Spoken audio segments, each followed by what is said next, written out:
John R. Bibeault, electrician mate chief.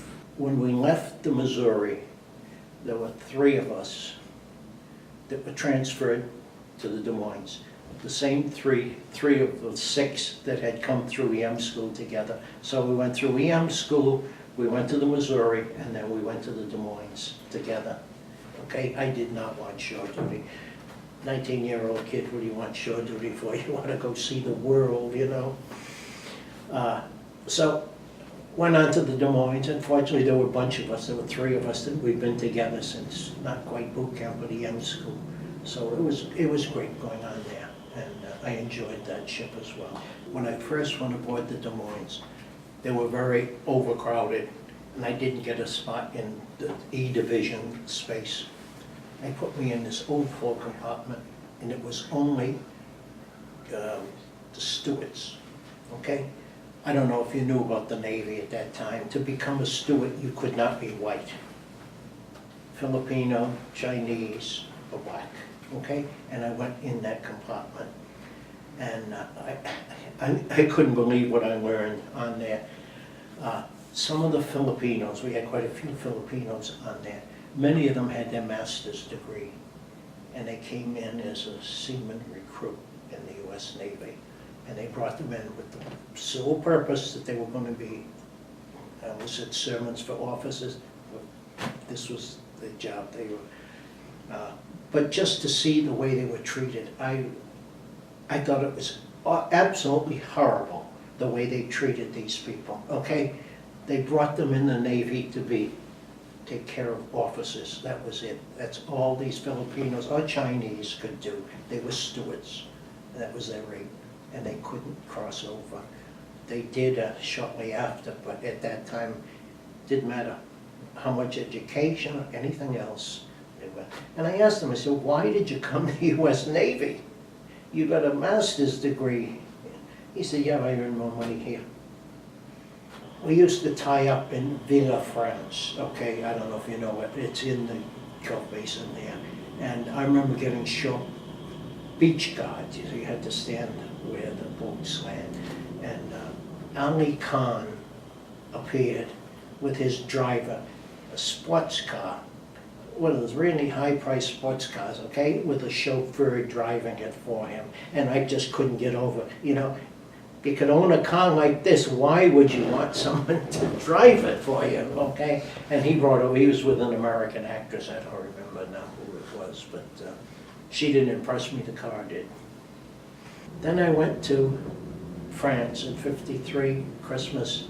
I was very homesick from France. I come from Woonsocket, Rhode Island, predominantly French Canadian. The church I belonged to, your sermon was in French. Masses hadn't changed, they were universal at the time. So I went to the church in France. Sermon was in French. The Latin procedure, the same as at home. I really was homesick that night for the midnight mass. Well, again, most of the time I worked in gunnery because I did on that. But we did do different things because it was a smaller ship and smaller crew. We stood many more engine watches with the generator watches in the engine room. And we did everything on the Des Moines, on the Missouri, we worked strictly in ordnance, okay? But on the Des Moines, we did just about everything. 8-inch guns were the biggest thing. And other than that, the size was different. They had fewer guns and smaller. We had the 5-inch, the same as the Missouri. So much of it was the same. Up early in the morning, go to breakfast, and then go to your shop and find out what work had to be done. And on there, as I said, we could do everything. Today it might be someone's have a problem with the mixer, this huge mixer in the bakery. You'd go in and get that fixed up. Tomorrow it might be in the laundry room, and next day it could be in the engine room. We did an awful lot on the Des Moines, the ventilation. These big ventilation motors, and actually all the lagging on there was asbestos, but no one cared at that time. So we did a lot of that. On the Des Moines, we had a young division officer. I remember the name, but I forgot now. I'd rather not say. Okay, we had an inspection. We didn't get one, okay? And we work like crazy, you know, we get those shoes spit shined and all. We're standing out there in the hot sun, an hour and a half before they ever come through with us. And by this time, the division officers come up and started complaining. You guys don't shine your shoes well enough, they're all dull. Yeah, they were dull, we spit shined them, so much polish, they just dull from the sun. And we're catching hell from this guy, and there's no worth, it wasn't worth the effort to try to explain to him. He was beyond that.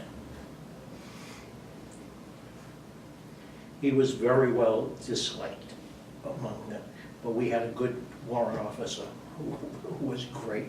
So normally we didn't even bother with the division officer unless we absolutely had to. And as I said, I forgot his name.